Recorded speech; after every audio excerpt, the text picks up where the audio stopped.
I will quickly revise the previous lecture, RH incompatibility case. Then we will move on to lymph, the new topic. In RH incompatibility case, first of all, the type of RH blood grouping. I will just introduce RH blood grouping little bit. According to RH blood grouping, I told you that we have RH positive and RH negative, two types of blood groups. RH positive blood group वाले individuals के RBCs के ऊपर RH antigen present होता है. RH antigen उस antigen को बोलते हैं जो रीसस मंकी, एक वैरायटी ऑफ मंकीज के RBCs के ऊपर प्रेजेंट है. तो इसके अंदर क्योंकि RH एंटीजन प्रेजेंट होता है और इसमें RH नेगेटिव वालों के अंदर प्रेजेंट नहीं होता. 80% इंडिविजुअल RH पॉजिटिव होते हैं और 20% RH negative. I repeat, RH positive individual जिनके RBCs के ऊपर सेम एंटीजन जो कि रीसस मंकी के RBCs के ऊपर भी प्रेजेंट होता है, that is why they are RH positive. जिन 20% इंडिविजुअल्स के अंदर ये नहीं होता उनको हम RH नेगेटिव इंडिविजुअल्स बोलते हैं. तो RH के अगेंस्ट, क्योंकि इसके अंदर RH एंटीजन है तो ये RH के अगेंस्ट किसी भी तरह की एंटीबॉडीज नहीं बनाएगा और RH positive individuals positive negative दोनों ही तरह के ब्लड ग्रुप से ब्लड ले सकते हैं. वेयरएज RH नेगेटिव इंडिविजुअल्स के अंदर RH एंटीजन इनकी बॉडी का हिस्सा नहीं है, इसीलिए ये RH के अगेंस्ट, RH एंटीजन के अगेंस्ट एंटीबॉडी बनाने की क्षमता रखते हैं. तो ये सिर्फ नेगेटिव से ही ब्लड ले सकते, पॉजिटिव से नहीं ले सकते. इसी वजह से मैंने सम अप किया था. एबीओ ब्लड ग्रुपिंग आप दोबारा से रिवाइज कर लीजिएगा अगर कोई डाउट है. तो मैंने आपको बताया था कि एबी पॉजिटिव ब्लड ग्रुप वाले इंडिविजुअल्स होते हैं कंप्लीटली यूनिवर्सल रिसिपिएंट, यानी कि वो किसी से भी ब्लड ले सकते हैं, कोई से भी ब्लड ग्रुप से ब्लड ले सकते हैं. और ओ नेगेटिव वाले होते हैं जो कि यूनिवर्सल डोनर होते हैं, क्योंकि उनके अंदर ना ही एबी में से कोई एंटीजन होता है और ना ही उनके अंदर RH एंटीजन होता है. क्लियर? तो ये था RH ब्लड ग्रुपिंग की समरी, जस्ट समरी. इसके बाद मैंने RH इनकम्पैटिबिलिटी का केस आपको करवाया था.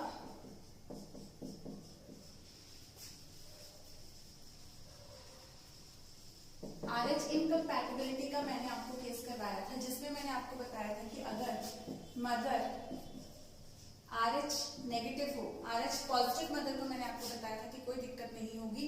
अगर मदर RH नेगेटिव है and RH negative mother and RH positive father इस तरीके का कपल है तो चांसेस होते हैं कि इनका जो प्रोजेनी होगा वो RH पॉजिटिव होगा. तो ऐसे केस में whenever the mother gets pregnant with RH positive fetus, तो during the pregnancy प्लेसेंटा से RBCs एक्सचेंज नहीं होते तो कोई दिक्कत नहीं आती. बट डिलीवरी के टाइम पे हो सकता है कि सम ऑफ द RBCs, कुछ RBCs फीटस के they get into contact with the mother's body.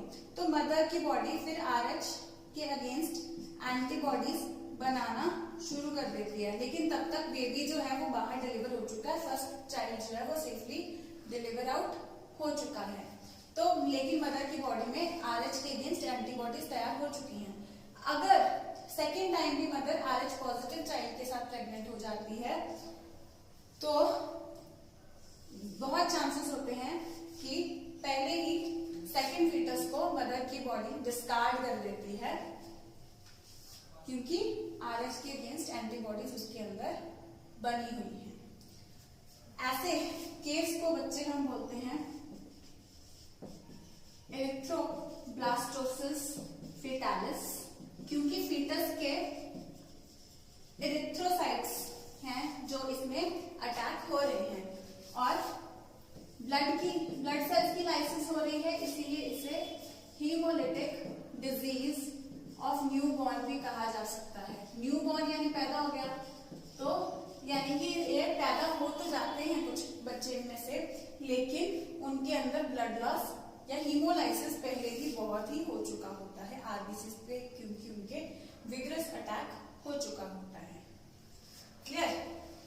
I hope this topic is clear to you. मैं आपको अभी आज के हमारे टॉपिक्स लिम्फ होगा और होंगे types of heart. Clear? I will get to these topics now.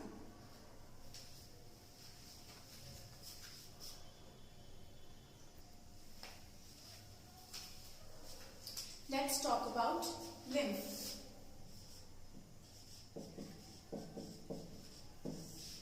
Lymph बच्चों क्या होता है? लिम्फ है ऑलमोस्ट कलरलेस फ्लूइड होता है। ये भी हमारे बॉडी फ्लूइड्स में, जब मैंने आपको फर्स्ट लेक्चर करवाया था उसमें बताया था कि ब्लड वेस्कुलर सिस्टम और लिम्फेटिक सिस्टम दोनों ही हमारी बॉडी के अंदर होते हैं। तो ब्लड वेस्कुलर सिस्टम हमने स्टार्ट किया हुआ था, जिसमें से हमने ब्लड वेसल्स और ब्लड के बारे में काफी हद तक पढ़ लिया है। तो थोड़ा लिम्फ एक काफी छोटा सा ही टॉपिक है, इसको मैं आज कवर कर रही हूँ।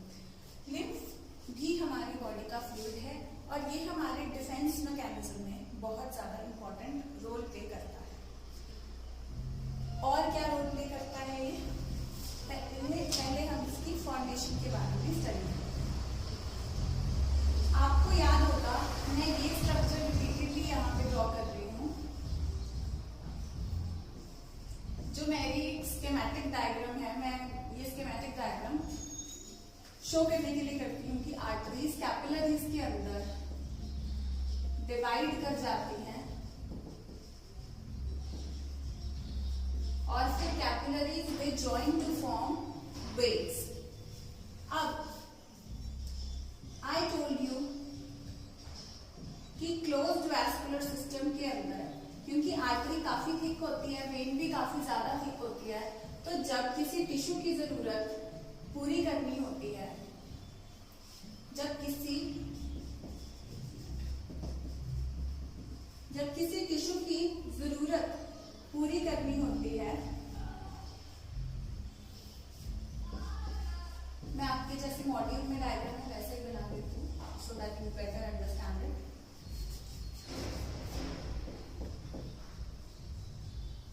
तो इन कैपिलरीज की स्पेसेस में से, क्योंकि कैपिलरी काफी थिन होती है, तो इससे इनको नरिशमेंट मिलता है, लेकिन अकेला नरिशमेंट तो नहीं जाएगा, नरिशमेंट किसी चीज में घुल करके जाएगा। तो होता क्या है बच्चों, जैसे ही एक वाइडर ल्यूमेन से नैरोअर ल्यूमेन की तरफ, यानी कि आर्टरी से कैपिलरी रिलेटिवली वाइडर, मैं ये नहीं कह रही कि बहुत वाइड है, आपको याद रखना है वेन्स का सबसे वाइड ल्यूमेन होता है, उससे कम आर्टरीज का, उससे कम कैपिलरीज का। लेकिन कंपैरेटिवली वाइडर ल्यूमेन से कंपैरेटिवली नैरोअर ल्यूमेन के अंदर जब ब्लड पहुंचता है, और इनमें तो सिंगल सेल लाइनिंग होती है, कैपिलरी के अंदर तो बच्चे क्या होती है, सिंगल सेल लाइनिंग होती है।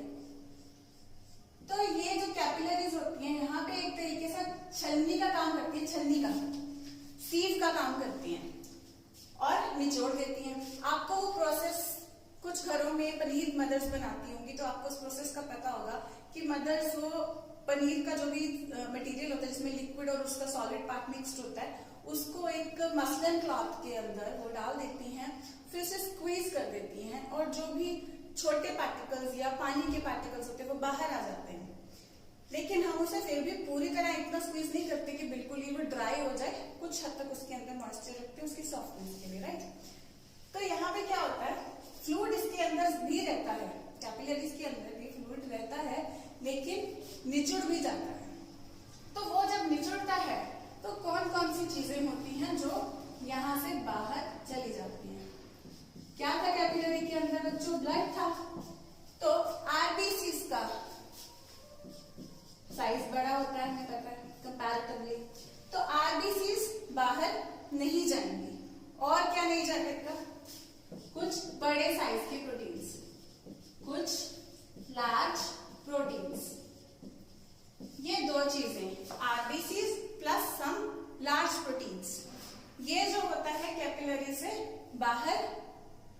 जाते, इसके अलावा बाकी काफी चीजें इससे बाहर चली जाती हैं। क्लियर? आरबीसी इससे बाहर नहीं जाते हैं। तो ये फ्लूइड जो है अब इसके इस टिश्यू के कंटैक्ट में आता है, क्योंकि इसमें आरबीसी और लार्ज प्रोटीन्स को छोड़ के बाकी सब्सटेंसेस जैसे कि इसका जो इसके अंदर फूड पार्टिकल्स वगैरह हैं, वो सब्सटेंसेस, न्यूट्रिएंट्स वगैरह हैं, वो सारे घुल करके अब टिश्यू को मिल जाते हैं। अब ये डायरेक्शन इसकी फ्लो की होगी। तो अब क्या होता है कि यहाँ पे दूसरी तरफ, क्योंकि हमारी बॉडी में फ्लो चलता रहता है, कहीं भी कोई चीज रुकती नहीं है ना। तो अब क्या होता है, इधर से फ्लो कहाँ जाता है,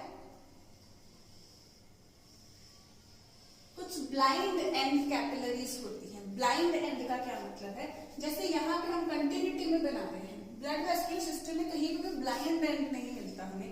ब्लाइंड एंड का मतलब होता है इस तरीके से कि बंद हो जाना है।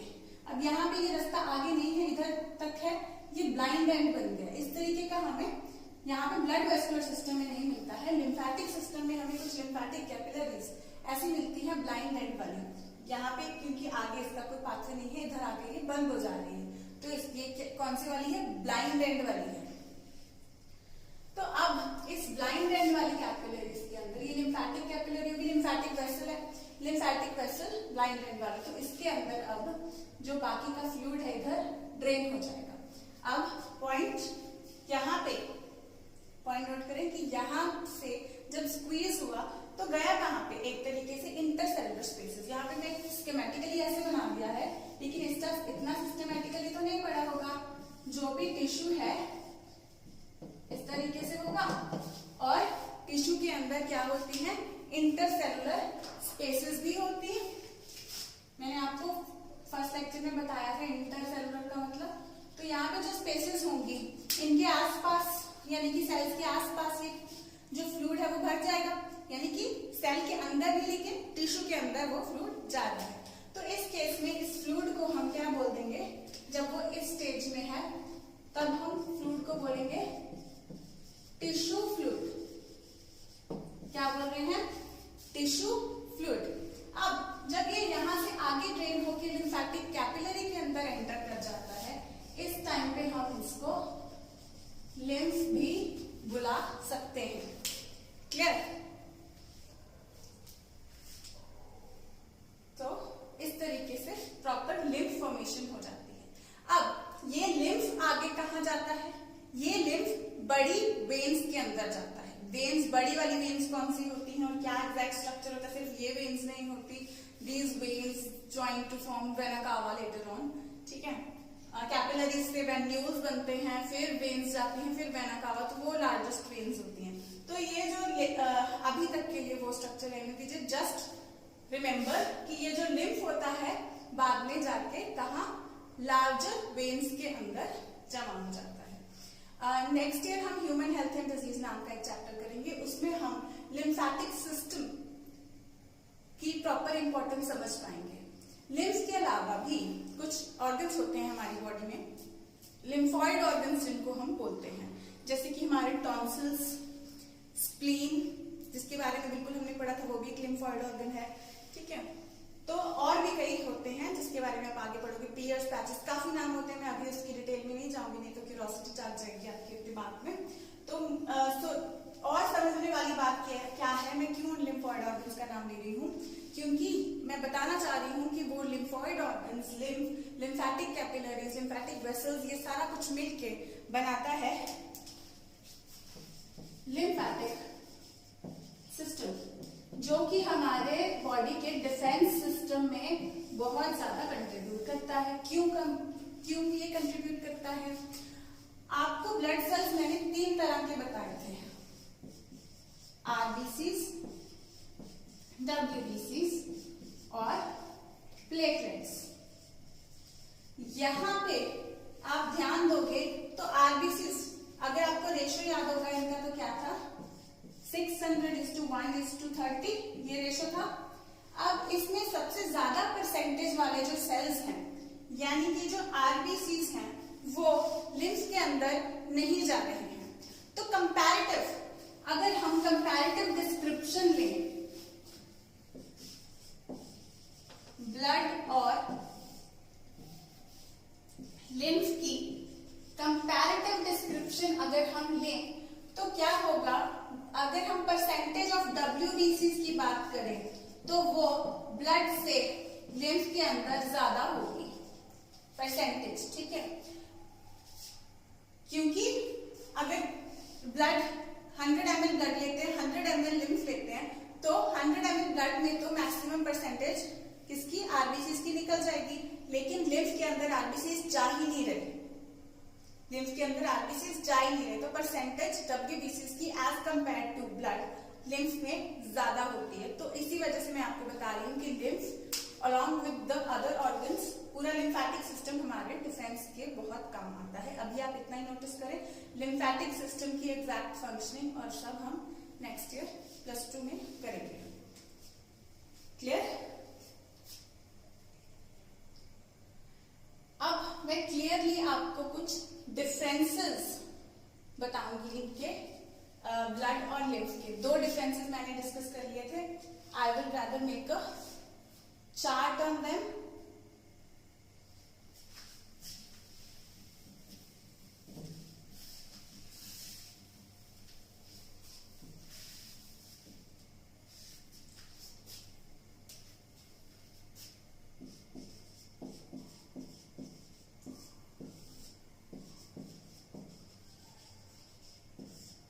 ब्लड और लिम्फ, जो ब्लड फ्लो होता है बच्चे, वो लिम्फेटिक फ्लो से ऑब्वियसली फास्टर होता है और ये थोड़ा स्लो होता है, और ब्लड ज्यादा प्रेशर से जाता है, तो अमाउंट भी ज्यादा होता है, ये इससे ज्यादा प्रेशर से फ्लो करता है।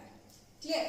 और डिफरेंसेस क्या होंगे इसमें, आरबीसीज यानी रेड ब्लड सेल्स वो ब्लड के अंदर प्रेजेंट होते हैं, और लिम्फ के अंदर जो है वो रेड ब्लड सेल्स जो हैं वो क्या है, एब्सेंट हैं। काफी सारे, जहां पे हमने बात की कि लार्ज प्रोटीन्स, तो काफी सारे प्रोटीन्स ब्लड के अंदर ज्यादा होते हैं, लार्जर प्रोटीन्स ब्लड के अंदर होंगे जो कि लिम्फ के अंदर नहीं होंगे। एक और सिग्निफिकेंट डिफरेंस जिसके बारे में मैंने पहले भी बताया, वो एक इंपॉर्टेंट MCQ क्वेश्चन होता है बच्चे आप लोगों के लिए। क्या इंपॉर्टेंट MCQ क्वेश्चन है वो, WBCs की परसेंटेज। जो WBCs की परसेंटेज है वो इधर परसेंटेज की अगर बात करें वो ब्लड में कम होती है as compared to lymph. Lymph के अंदर WBCs की परसेंटेज ज्यादा होती है, और मैंने आपको बताया था कि WBCs हमारे बॉडी के सोल्जर सेल्स हैं, हमारे बॉडी के डिफेंस में हेल्प करते हैं। फिर से उसी फंक्शन से रिलेट हो गया, लिम्फ के डिफेंस फंक्शन से ये चीज रिलेट हो गई। सबसे पहले डिफरेंस हम मेन सबसे पहले ज्यादातर डालते हैं कि blood is red in colour, it is red in colour, ये पहले ही डाल देते हैं वैसे यूजुअली, मैंने आपको ज्यादा जो इंपॉर्टेंट वाले थे वो पहले मेंशन कर दिए। और जो लिम्फ होता है बच्चे, that is almost colourless. Blood और लिम्फ का जो डिफरेंसेस का चार्ट है वो मेरे स्टूडेंट्स के आपके मॉड्यूल्स के अंदर होगा। सेल्स ज्यादातर ये कम जाएंगे, लेकिन आरबीसीज बिल्कुल ही नहीं जाते हैं इसमें। I hope things are very much clear to you. Just take a look before we move forward.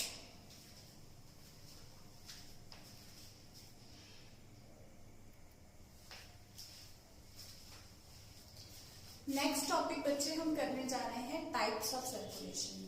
Types of circulation मैंने फर्स्ट लेक्चर में आपको 3 तरह की सर्कुलेशन, 3 तरह की क्लासिफिकेशन करवाई थी। इट इज अनलाइक दैट, ये प्रॉपर ये it is not related to those classifications. इसको हम टाइप्स ऑफ हार्ट का भी वो हेडिंग दे सकते हैं, क्योंकि इसमें हम पर्टिकुलरली कॉर्डेट्स की बात कर रहे हैं। क्लियर?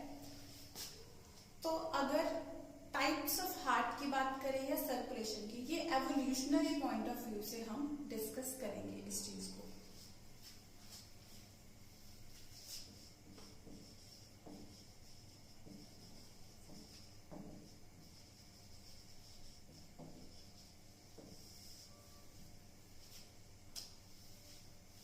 हार्ट टाइप्स से ज्यादा बेटर टाइप्स ऑफ सर्कुलेशन ही रहेगा। हार्ट टाइप की अगर बात करें तो हम चेम्बर्स की बात करें तो वो भी कर सकते हैं। 2 चेम्बर्ड हार्ट, 3 चेम्बर्ड हार्ट और 4 चेम्बर्ड हार्ट में डिवाइड कर सकते हैं अगर टाइप्स ऑफ हार्ट लेके चलते हैं। टाइप्स ऑफ सर्कुलेशन में 3 कैटेगरीज आएंगी, single circulation, incomplete double circulation and complete double circulation. तो मैं ये टॉपिक स्टार्ट करती हूँ, तीनों चीजें ड्रॉ करूंगी और तीनों में क्या क्या डिफरेंसेस है, क्या कुछ है, वो आपको स्टेट करती रहूंगी। टाइप्स ऑफ सर्कुलेशन हेडिंग के अंदर अगर हम लोग को देना है तो यहाँ पे हम हेडिंग देंगे सिंगल सर्कुलेशन।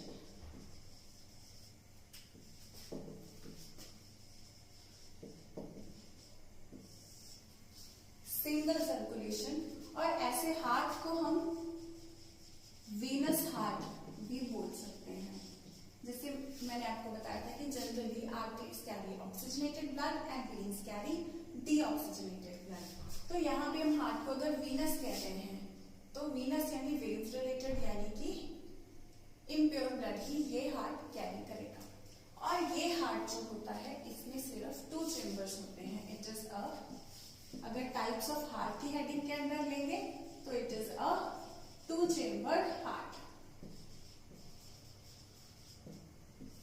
2 चेम्बर्स का, चेम्बर का क्या मतलब होता है? Chamber short room like structures. तो इसमें 2 चेम्बर्स होते हैं, एक ऊपर एक नीचे। अपर वाले को हम एट्रियम और लोअर वाले को हम वेंट्रिकल बोल सकते हैं। Clear? I will draw a shorter diagram of this so that I can show you the entire process. Atrium and ventricle. I told you that this heart carries deoxygenated blood. Deoxygenated blood natural सी बात है, कहां से आएगा? Body use कर चुकी है oxygen को उसमें से और डीऑक्सीजनेटेड ब्लड भेज रही है। तो बॉडी ऑर्गन से जो है डीऑक्सीजनेटेड ब्लड, बॉडी ऑर्गन से डीऑक्सीजनेटेड ब्लड हार्ट की तरफ आता है और हार्ट जो है इसको कहां पंप कर देगा? Respiratory surface. और ऐसे ऑर्गेनिज्म में रेस्पिरेटरी सरफेस होता है गिल्स। तो रेस्पिरेटरी सरफेस अब क्या करेगा? रेस्पिरेटरी सरफेस पे क्या होता है? रेस्पिरेटरी सरफेस पे होता है exchange of gases.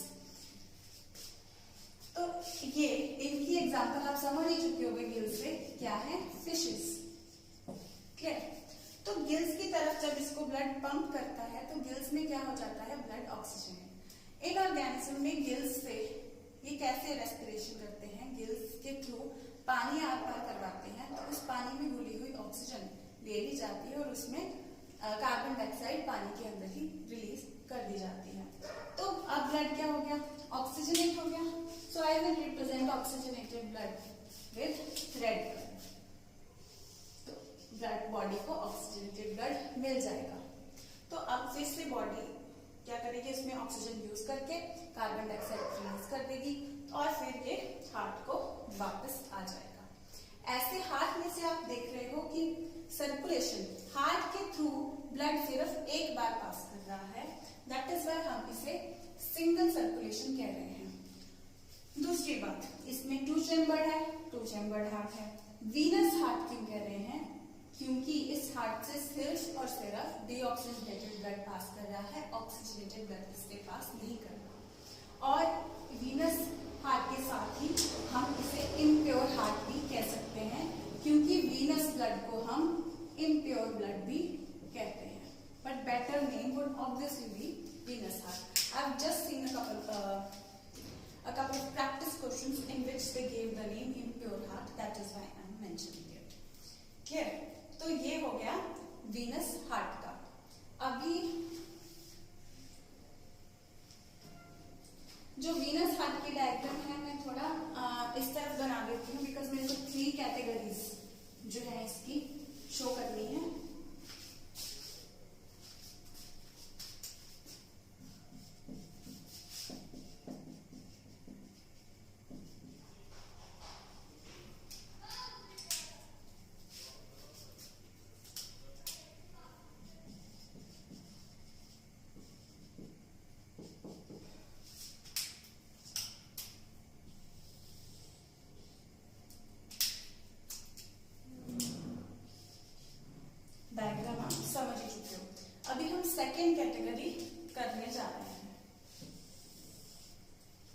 Second category में आता है, यहाँ पे था सिंगल, सेकंड कैटेगरी में आएगा इनकम्प्लीट डबल सर्कुलेशन।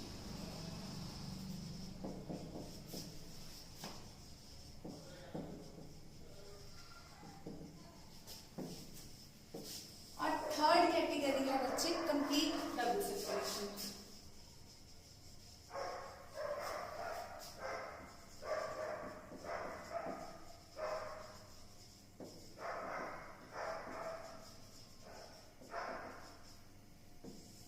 मैं पहले आपको कंप्लीट डबल सर्कुलेशन समझाऊंगी, उसी से रिलेट करके आपको इनकम्प्लीट ज्यादा बेटर समझ आ जाएगा।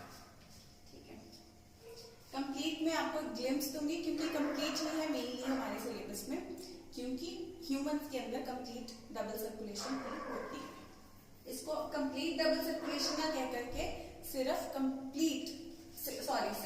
डबल सर्कुलेशन भी कहा जा सकता है। तो ऐसे केस में बच्चे 4 चेम्बर्ड हार्ट होता है। मैं स्कीमेटिक डायग्राम्स बनाऊंगी। हार्ट स्क्वायर शेप नहीं होता है, कोनिकल होता है, लेकिन मैं स्कीमेटिक डायग्राम यानी समझने के लिए जो डायग्राम्स बनाई जाती हैं उसी से आपको समझाऊंगी। मेरे टीचर ने मुझे इस तरीके से समझाया था, मेरे फेवरेट टीचर ने मेरे को इस तरीके से समझाया था, तो मैं कुछ उसी तरीके से, क्योंकि मुझे वो याद रहे कंसेप्ट सुन के हमेशा बेटर लगा मेथड, तो इसी वजह से मैं भी अपने स्टूडेंट्स को स्कीमेटिक डायग्राम से ही कराती हूँ। सो 4 चेम्बर्ड हार्ट में ऊपर के 2 चेम्बर्स होते हैं एट्रिया, सिंगल को हम एट्रियम बोल देते हैं, जैसे हमने वहां कहा था एट्रियम, और प्लूरल होते हैं तो हम एट्रिया कह देते हैं, और लोअर चेम्बर्स को हम कहते हैं वेंट्रिकल्स। क्लियर? अब ये साइड, जैसे ये साइड राइट और ये साइड लेफ्ट होगी, तो ये हार्ट इस तरीके से है, तो इसकी हम इस साइड को राइट और इस साइड को हम लेफ्ट कंसिडर करेंगे।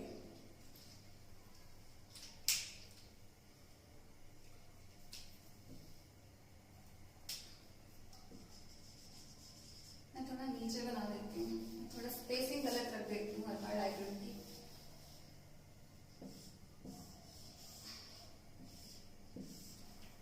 This is right left atria ventricle. Clear? अब इसके राइट साइड पे क्या होता है, राइट साइड पे सारी बॉडी में से डीऑक्सीजनेटेड ब्लड इसके अंदर आएगा। क्लियर?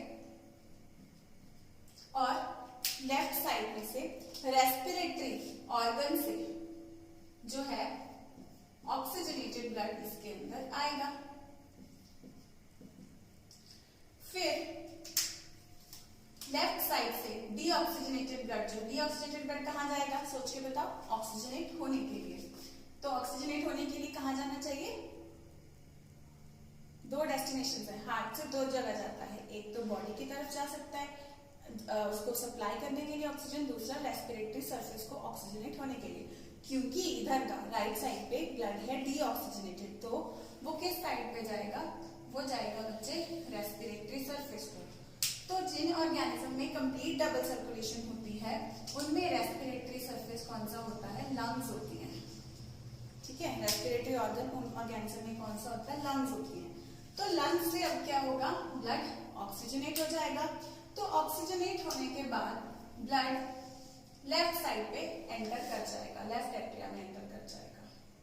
फिर लेफ्ट वेंट्रिकल, फिर ये लेफ्ट वेंट्रिकल ब्लड को कहां पे पुश करेंगे बच्चे, कहां पे पुश करेंगे, बॉडी ऑर्गन्स की तरफ, बॉडी ऑर्गन्स की तरफ। फिर हर बॉडी ऑर्गन क्या करेगा, उसमें घुली हुई ऑक्सीजन को यूज करके उसके अंदर कार्बन डाइऑक्साइड रिलीज कर देगा, तो ब्लड फिर से डीऑक्सीजनेट हो जाएगा, जो कि राइट साइड की तरफ आ जाएगा। क्लियर? तो इसमें कंप्लीट डबल सर्कुलेशन की एग्जांपल्स हैं एव्स यानी बर्ड्स और मैमल्स। मैमल्स में ह्यूमंस भी आते हैं। क्लियर? तो इस कैटेगरी के अंदर आप ध्यान से देखोगे कि ब्लड का कोई भी कंपोनेंट 2 चक्कर लगा रहा है हार्ट के। फॉर एग्जाम्पल यही सोच लो कि बॉडी के किसी पार्ट से आया ब्लड, तो यहां से राइट साइड से पास किया, लंग्स को गया, फिर लेफ्ट साइड से भी पास किया, तो वो 2 चक्कर लगा रहा है हार्ट के। हालांकि हार्ट की अलग अलग साइड्स के लगा रहा है, लेकिन हार्ट के कोई भी कंपोनेंट ऑफ ब्लड हार्ट के 2 चक्कर लगा रहा है। तो ऐसे केस के अंदर हम इसे क्या कह सकते हैं, complete circulation, complete double circulation. Complete क्यों कह रहे हैं, देखो deoxygenated and oxygenated blood completely separated है, बीच में इनके सेप्टा है, कंप्लीटली सेपरेटेड है। ये सेप्टा क्या होती है ये सब हम आगे बताते हैं नेक्स्ट लेक्चर में। अभी सेप्टा यहाँ पे वॉल है, एक तरीके से आप मान लो दीवार है इन दोनों के बीच में, डीऑक्सीजनेटेड और ऑक्सीजनेटेड ब्लड के बीच में, जो इन दोनों को मिक्स नहीं होने देती, ऑक्सीजनेटेड और डीऑक्सीजनेटेड ब्लड को मिक्स नहीं होने दे रही है, और कंप्लीट डबल सर्कुलेशन हो रही है एंड कंप्लीट डिमार्केशन हो रही है, कंप्लीटली सेपरेटेड है दोनों ऑक्सीजनेटेड और डीऑक्सीजनेटेड ब्लड। तो हम इस केस में अगर आप देखोगे कि बॉडी ऑर्गन्स को प्योर ब्लड मिल रहा है, प्योर ऑक्सीजनेटेड ब्लड मिल रहा है, तो इसी वजह से और कंप्लीट डिमार्केशन होने की वजह से, ये दोनों चीजें एनफोर्स होने की वजह से ये ऑर्गेनिजम्स को ज्यादा बेटर एनर्जी मिल जाती है। एनर्जी से क्या मतलब, एनर्जी कहाँ से आ गई, याद करें यहाँ पे मैं आपको बता रही हूँ कि ऑक्सीजनेटेड ब्लड जा रहा है बॉडी को, और ऑक्सीजन बॉडी के ऑर्गन्स यूज कर रहे हैं, कार्बन डाइऑक्साइड रिलीज कर रहे हैं, ऑक्सीजन को फिर वो जो यूज कर रहे हैं, इसमें से ले रहे हैं, वो किस पर्पस के लिए यूज करेंगे, वो यूज करेंगे इसको रेस्पिरेशन के पर्पस के लिए। और रेस्पिरेशन की डेफिनेशन अगर आपको ध्यान में हो, it is taking enough oxygen to break down food so as to release energy. इस प्रोसेस में कार्बन डाइऑक्साइड और वाटर भी रिलीज होते हैं, लेकिन this is the basic definition, इसमें एनर्जी प्रोड्यूस होती है। तो अगर pure oxygenated blood body organs को मिलेगा तो ज्यादा बेटर तरीके से एनर्जी प्रोड्यूस होगी। Clear? Just take a look on this.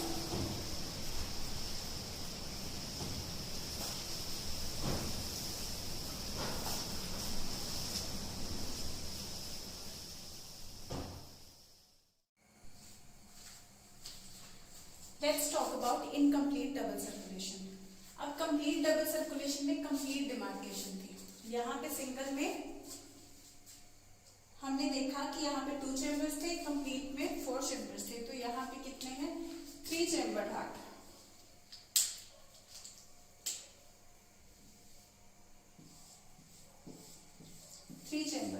अब इनकम्प्लीट डबल सर्कुलेशन की बच्चे 2 एग्जांपल्स हैं,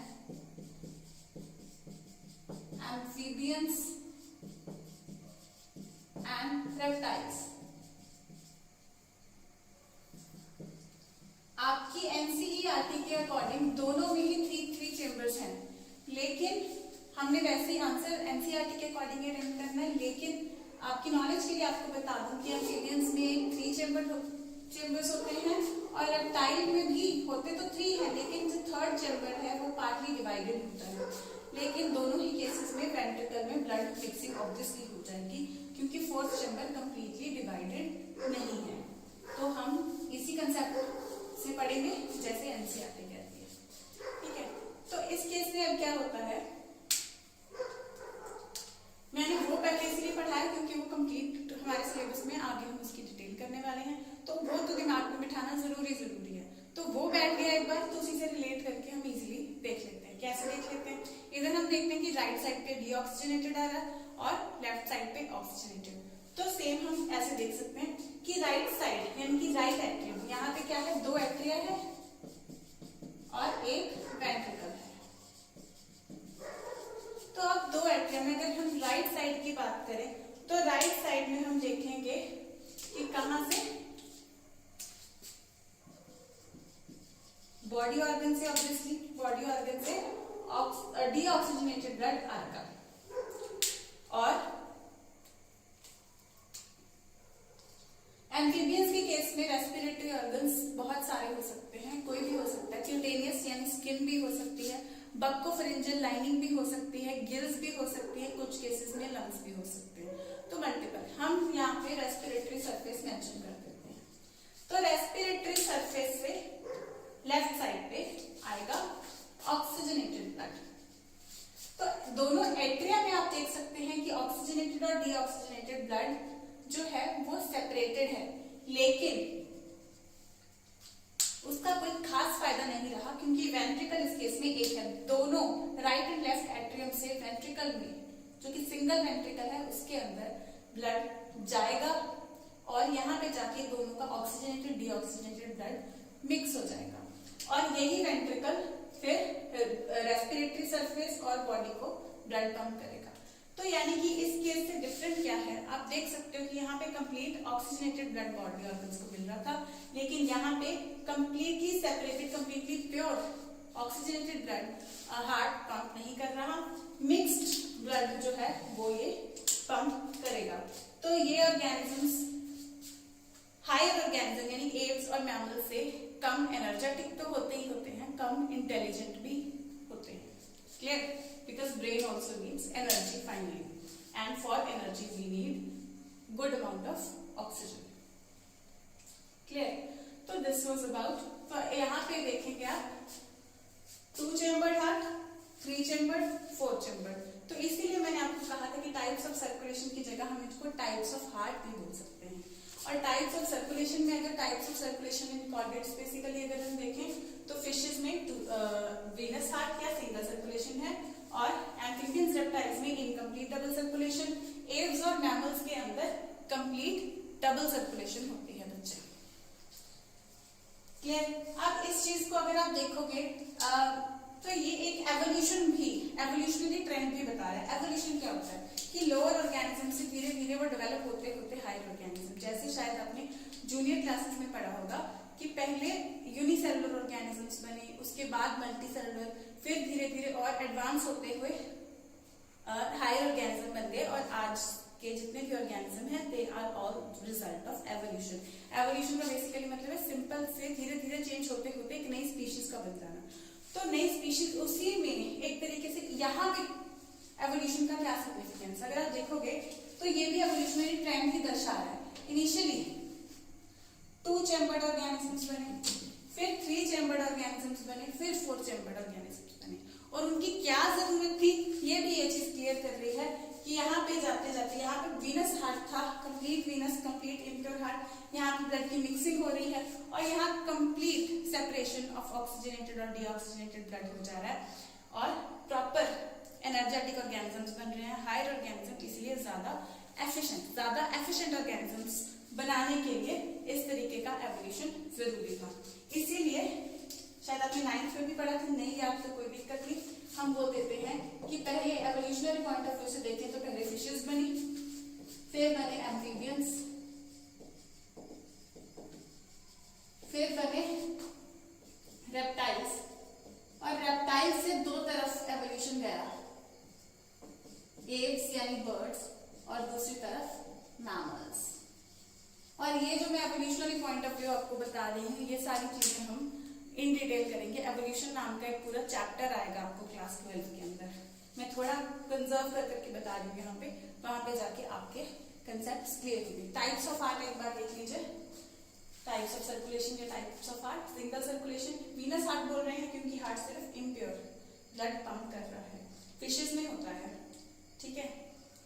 देन इनकम्प्लीट डबल सर्कुलेशन में एट्रिया में तो ऑक्सीजनेटेड डीऑक्सीजनेटेड ब्लड सेपरेट रहता है, लेकिन वेंट्रिकल्स में जाके वो मिक्सअप हो जाता है। 2 एट्रिया और 1 वेंट्रिकल होते हैं, कंप्लीटली सेपरेटेड नहीं है। इनकम्प्लीट डबल सर्कुलेशन एक ही जगह में आ रहा है, ठीक है।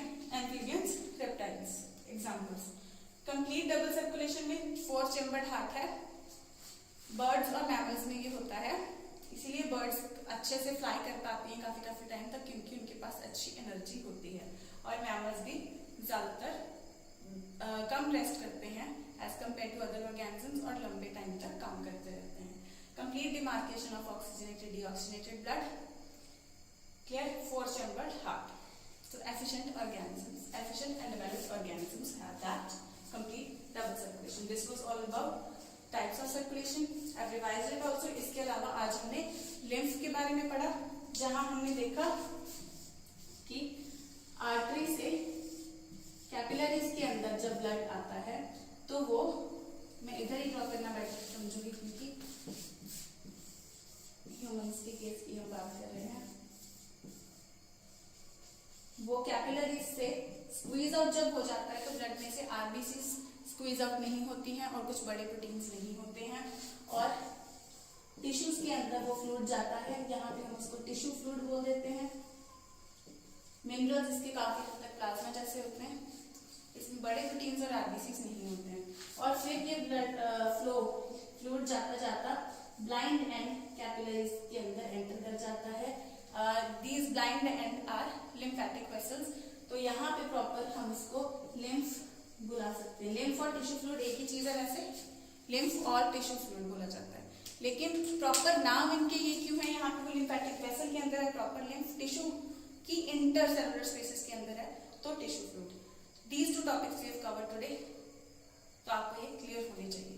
डिफेंस सिस्टम में बहुत अच्छा हेल्प करता है, लिम्फ में WBCs का परसेंटेज हाई होता है।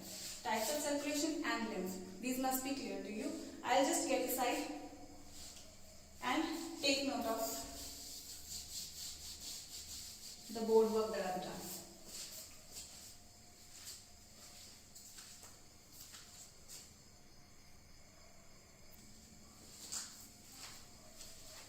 So this is all about today's lecture. Revise it and come for the next lecture. All the best.